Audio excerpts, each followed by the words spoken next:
প্রিয় শিক্ষার্থী, আসসালামু আলাইকুম। আজকে আমরা নবম ও দশম শ্রেণী সাধারণ গণিতের 4.1 সূচকের অধ্যায় আমরা শুরু করব এবং সূচক করতে গেলে আমাদের পূর্বে কিছু ধারণা তোমাদেরকে নিতে হবে যে সূচক বলতে আমরা কি বুঝি, তারপর সূচকীয় রাশি কি, তারপরে এখানে যে সূত্রগুলো আছে সেই সূত্র সম্পর্কে আগে আমরা আলোচনা করব।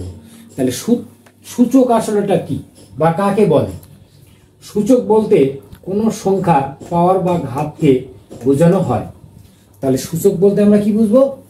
যে কোনো সংখ্যা পাওয়ার বা ঘাতকে বোঝানো হয়। যেমন স্কোয়ার ও এক্স টু দি পাওয়ার কত 5 এর সূচক যথাক্রমে কত 2 ও 5। তাহলে এখানে আমাদের কি বোঝাচ্ছে যে স্কোয়ার। তাহলে এই স্কোয়ারের সূচক কোনটা হবে? যে পাওয়ার যেটা থাকবে সেটাই আমরা কি বুঝবো কি সূচক। এই যে 2 আর এখানে এক্স টু দি পাওয়ার কত 5, তাহলে এই 5 কে আমরা বুঝবো কি সূচক। তাহলে সূচক কাকে বলে? যে সূচক বলতে কোনো সংখ্যার পাওয়ার বা ঘাতকেই বোঝানো হয়। তারপরে কি আছে? সূচকীয় কি রাশি।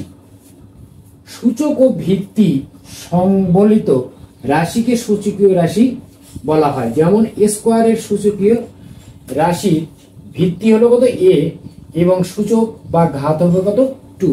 অর্থাৎ এই যে স্কোয়ার আছে, এই স্কোয়ারে এটা হচ্ছে কি ভিত্তি এবং সূচকীয় ঘাত বা পাওয়ার যেটা সেটা হচ্ছে কি সূচকীয় সূচক বা ঘাত। তাহলে আমরা সূচক এবং সূচকীয় রাশি সম্পর্কে আমরা কি জানলাম।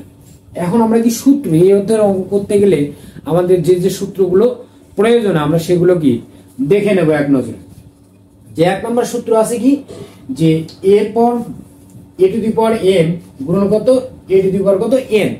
তাহলে এখানে দেখো বেজ আমাদের কিন্তু একই বেজ। তাহলে a হলো আমাদের কি বেজ বা ভিত্তি, আর আমাদের পাওয়ার একটাতে আছে কি m আরটা আছে কি n। তাহলে যখন গুণ থাকবে তখন আমাদের পাওয়ার গুলো কি হবে? যোগ হবে।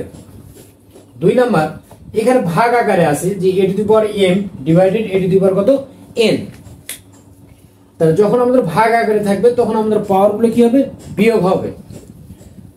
a এবং b দুটোই কি আমাদের বেস এবং তার পাওয়ার হলো কত n, কিন্তু এখানে এর পাওয়ারও n হবে, b এর পাওয়ার কি n হবে এবং সেটা কি গুণ আকারে থাকবে। তারপর a বাই b পাওয়ার যদি m হয় সেই ক্ষেত্রে আমাদের a এর পাওয়ার m, b এর পাওয়ার কত m। কখন হবে? যখন b ডাজ নট ইকুয়াল কত 0 হবে, মানে b সমান সমান 0 নয়, সেই ক্ষেত্রে আমাদের a বাই b পাওয়ার কত m যদি থাকে তাহলে a to the power m divided b two the power m হবে। 5 নাম্বার এর পাওয়ার কত 0 সমান কত 1। এটা আমরা সকলেই জানি যে কোনো কিছুর পাওয়ার যদি 0 হয় তার মান হয় কত 1, কিন্তু এখানে শর্ত আছে যে কখন হবে?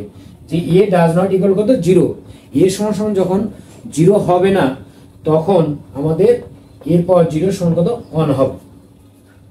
6 নম্বর সূত্র a to the power minus n।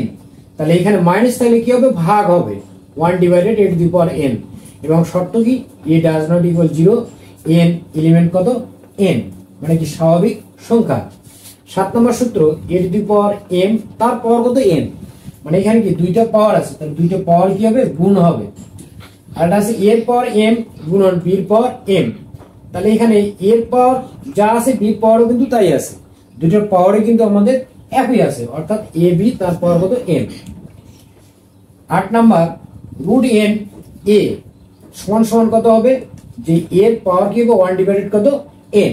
তাহলে এই ক্ষেত্রে আমাদের যদি রুট a যদি থাকতো তাহলে আমরা জানি কি a এই রুটের পরিবর্তে কি আমরা হাফ লিখতাম, কিন্তু এখানে যেহেতু রুটের ভিতরে আছে কি n, এই জন্য এই 2 পরিবর্তে কি হবে? এখানে n হবে।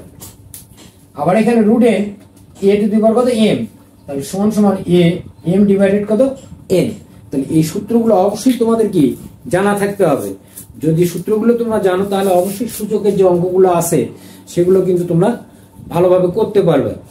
ঠিক আছে, আমরা পরবর্তী ক্লাসে আমরা সূচকের যে অঙ্ক আছে অধ্যায়েরই সেই অঙ্কগুলো আমরা কি করব।